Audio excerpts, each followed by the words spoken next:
Hello and welcome to world affairs. मैं हूं प्रशांत धवन और हाल ही में इंटरनेशनल मीडिया ने काफ़ी आर्टिकल्स पब्लिश किए हैं रूस और इजराइल को लेकर। इजराइल फिलिस्तीन की जो कॉन्फ्लिक्ट चल रही है वो अपनी जगह है, मगर रिलेशंस खराब होते दिख रहे हैं रशिया और इजराइल के बीच में भी। हो सकता है कि हाल ही में आपने ऐसे आर्टिकल्स पढ़े हो कि Putin told Netanyahu Russia could declare war on Israel एमिड the फिलिस्तीन रो।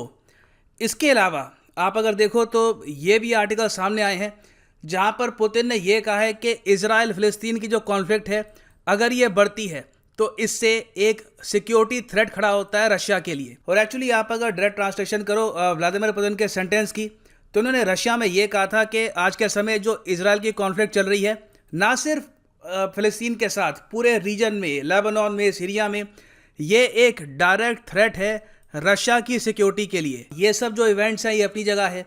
उसके अलावा आपको याद होगा करीब 4-5 दिन पहले मैंने आपको बताया था कि टर्की के प्रेसिडेंट एर्दोगान ने भी जब व्लादिमीर पुतिन को फ़ोन किया तब इनका जो ये सेंटेंस है ये काफ़ी फेमस हुआ था कि एर्दोगान चाहते हैं कि ये एक सबक सिखाएंगे इजराइल को। अब यहाँ पर भी वर्ल्ड मीडिया ने क्वेश्चन किया कि एर्दोगान सीधा यहाँ पर रशिया को फ़ोन करके ही ये सेंटेंस क्यों बोलेंगे, बाकी किसी कंट्री को फ़ोन करके, बाकी किसी वर्ल्ड लीडर को फ़ोन करके इन्होंने इस टाइप की भाषा का इस्तेमाल क्यों नहीं किया। तो यहाँ पर बहुत ही सिंपल लैंग्वेज में मैं आपको बताऊंगा कि आज के समय रशिया और इजराइल के बीच में टेंशंस क्या है और ये टेंशंस भविष्य में बढ़ भी कैसे सकती है ना। सबसे पहले मैं चाहता हूं कि एक बार मैप में आप प्रॉपरली रशिया और इजराइल को देख लें ना। यहाँ पे आप देखोगे एशिया का मैप और ये है हमारा प्यारा भारत। और देखो रशिया पूरी धरती का सबसे बड़ा देश है साइज में, लैंड मास के हिसाब से। इजराइल आप अगर यहाँ से देखो तो प्रॉपरली दिखेगा भी नहीं, बहुत छोटा देश है। आप अगर देखो साइज के हिसाब से, यहाँ पे आप देखोगे इजराइल और यहाँ पे याद रखिएगा ये है सीरिया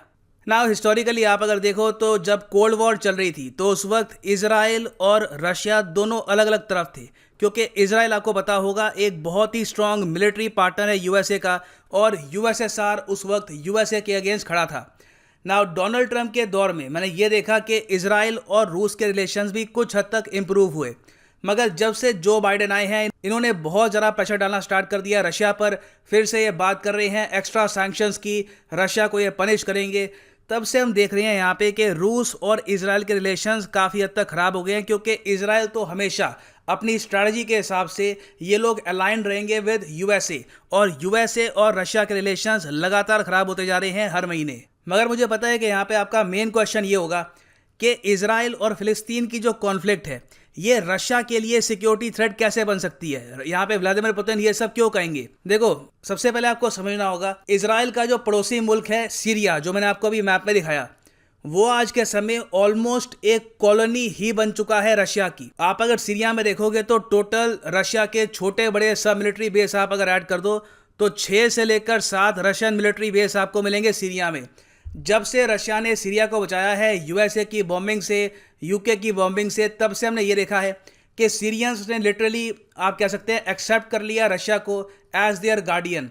और आज के समय आप अगर देखो तो 3 सबसे बड़े जो मिलिट्री एसेट, मिलिट्री बेस है रशिया के सीरिया में, इनमें से एक है मेमिम एयरबेस। ये आप देख पाएंगे यहाँ पे ये इजराइल है, ये यहाँ पर सीरिया है, और ये यहाँ पे है मेमिम एयरबेस। बहुत ही बड़ा एयरबेस है, completely operated by Russian air force. Russia की एयरफोर्स को इससे बहुत बड़ा एक्सेस मिलता है यहाँ पे टर्की के आसपास, मेडिटेरेनियन के आसपास। सो ये बहुत इंपॉर्टेंट है रशिया के लिए। उसके अलावा रशियन नेवी का एक मिलिट्री बेस है तार्तुस में। तार्तुस एक कोस्टल एरिया है सीरिया का, यहाँ पे आप देखोगे ये है तार्तुस। ये दोनों मिलिट्री बेसेस आज के समय मैसिव हैं। रशिया मिलियंस ऑफ डॉलर्स और खर्च रहा है इन मिलिट्री बेसिस को और स्ट्रॉन्ग करने के लिए। उसके अलावा आप अगर देखो तो शायरात एयरबेस भी है यहाँ पर रशिया का। ये तो मैं आपको बस 3 गिनवा रहा हूँ।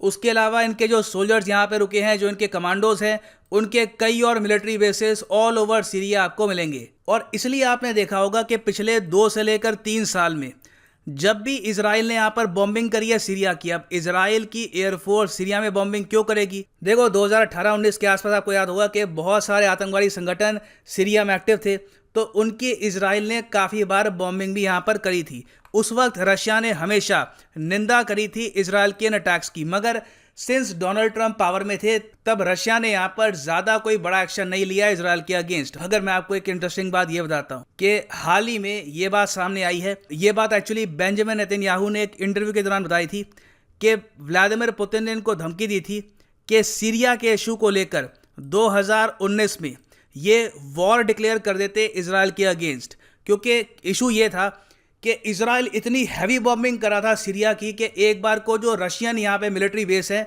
इनको खतरा महसूस हो रहा था। तो एक बार को रशियन एयरफोर्स ने यह कहा कि हम इनके कुछ यहाँ पर जो ये बॉम्बर्स हैं F-16 इनको गिरा दें, कोई इनके लिए मुश्किल काम है नहीं। रशिया ने ऑलरेडी S-300 यहाँ पर सीरिया में डिप्लॉय कर रखा था, तो रशिया के लिए ये इतना मुश्किल काम यहाँ पर होता ना। मगर नेतन्याहू ने यह कहा कि मैंने पर्सनली जब व्लादिमीर पुतिन से बात करी, ये कहा कि अब हम बहुत ही ध्यान से सीरिया में एक्शन लेंगे और बॉम्बिंग नहीं करेंगे, लिमिटेड बॉम्बिंग करेंगे अगर करनी भी होगी। तो उस आश्वासन के बाद व्लादिमीर पुतिन यहाँ पर शांत हुए और यहाँ पर जो ये वॉर का इशू है ये टल गया। ये मैं यहाँ पे आपको आर्टिकल दिखा रहा हूँ टाइम्स ऑफ इजराइल का। जो भी आर्टिकल यहाँ पे मैं आपको दिखाता हूँ आप इनको गूगल करके सर्च कर सकते हैं and you can do your research yourself as well. और यहाँ पे बाय द वे आप देख पाएंगे ये वो आर्टिकल है टाइम्स ऑफ इजराइल का, और आप अगर यहाँ पे स्क्रॉल करेंगे तो आप देख पाएंगे जो एयर स्ट्राइक थी सीरिया की, ये सबसे बड़ा मुद्दा था बिटवीन रशिया और इजराइल। और इसलिए आज के समय हम देख रहे हैं कि कुछ आर्टिकल्स ये बात पब्लिश कर रहे हैं कि पुतिन ऑलरेडी नेतन्याहू को सीधा बोल चुके हैं कि हम आप पर वॉर डिक्लेयर कर देंगे सीरिया के इशू को लेकर। तो इसलिए अब चिंता यहाँ पर यह बढ़ रही है कि जिस तरीके से इजराइल फिलिस्तीन के बीच में कॉन्फ्लिक्ट बढ़ती जा रही है और इजराइल आज के समय सिर्फ गाजा पट्टी पर अटैक नहीं कर रहा, ये लोग आज के समय रॉकेट दाग रहे हैं लेबनान की तरफ, सीरिया की तरफ। हाल ही में आपको पता होगा सीरिया की तरफ से कई रॉकेट्स फायर किए गए थे इजराइल की तरफ, इन्होंने जवाबी यहाँ पे कार्रवाई करी, सीरिया में रॉकेट दाग दिए। फिर लेबनान में हाल ही में आपने देखा होगा कि यहाँ पे कुछ ग्रुप्स है प्राइमरली हिजबुल्ला, इन्होंने अटैक किया यहाँ पर इजराइल को, इजराइल ने जवाब में आर्टिलरी शेलिंग करी यहाँ पर लेबनान में। तो ये बात सब लोग देख पा रहे हैं, इंटरनेशनल मीडिया प्रॉपरली ये बात नोट कर रहा है कि इजराइल और फिलिस्तीन की जो कॉन्फ्लिक्ट है ये फैल रही है, it is spreading across border. Russia को डर यहाँ पर क्या है? मेन डर रशिया को यहाँ पर यह है कि सीरिया में जो बहुत सारे ग्रुप हैं जिन पर सीरिया की सरकार का भी कंट्रोल है नहीं, अगर वो आउट ऑफ कंट्रोल हो गए और गाजा में जो हो रहा है उसको देखकर भावनाओं में बहकर वो अटैक कर देते हैं बड़े स्केल पर इजराइल पर, और इजराइल इसके रिस्पांस में एयर स्ट्राइक स्टार्ट कर देता है सीरिया की। तो इससे रशिया के जो एयर बेसिस हैं ये आ जाएंगे फिर से खतरे में। तो ऐसे सिनेरियो में पॉसिबल है कि कुछ हद तक एक कॉन्फ्लिक्ट ये बढ़ भी सकती है रीजन में। और इसलिए हम देख रहे हैं कि दुनिया भर में जो एनालिस्ट हैं, जियोपॉलिटिकल एनालिस्ट, वो इजराइल फलस्तीन कॉन्फ्लिक्ट को यहाँ पर देख रहे हैं कि एक बार को यहाँ पर बहुत बड़ी वॉर भी स्टार्ट हो सकती है, क्योंकि एक डोमिनो इफेक्ट होता है। मान के आप चल लीजिए कि इजराइल अगर हैवी बॉम्बिंग करता है सीरिया की, यहाँ पर रशिया एक दो यहाँ पर इजराइल के जो जहाज है ये गिरा देता है, ये कहकर के आप हमारे मिलिट्री बेसिस को खतरा यहाँ पर पोस्ट कर रहे थे। यूएस इन्वॉल्व हो जाता है, बाकी कंट्रीज इन्वॉल्व हो जाती है, चाइना इन्वॉल्व हो जाता है।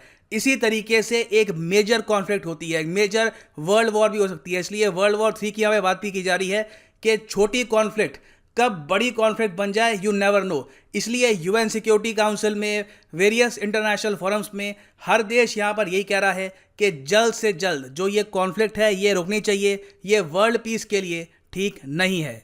और फाइनली यहाँ पर मैं ऐड कर दूं कि आप किसी भी एग्जाम के लिए प्रिपरेशन कर रहे हैं, चाहे UPSC, SSC, bank, any examination, simply जाओ unacademy.com पे, यहाँ पे आपको मिलेंगे लाइव लेक्चर वाले कोर्सेज।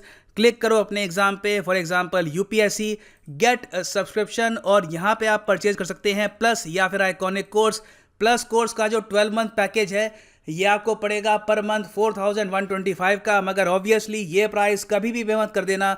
यूज़ करिए यहाँ पर कोड PD10 और आप घर बैठे कहीं भी मोबाइल पर, कंप्यूटर पे, टैबलेट पे, wherever you want live lecture देख सकते हैं यूपीएससी प्रिपरेशन के for just 3713 rupees per month.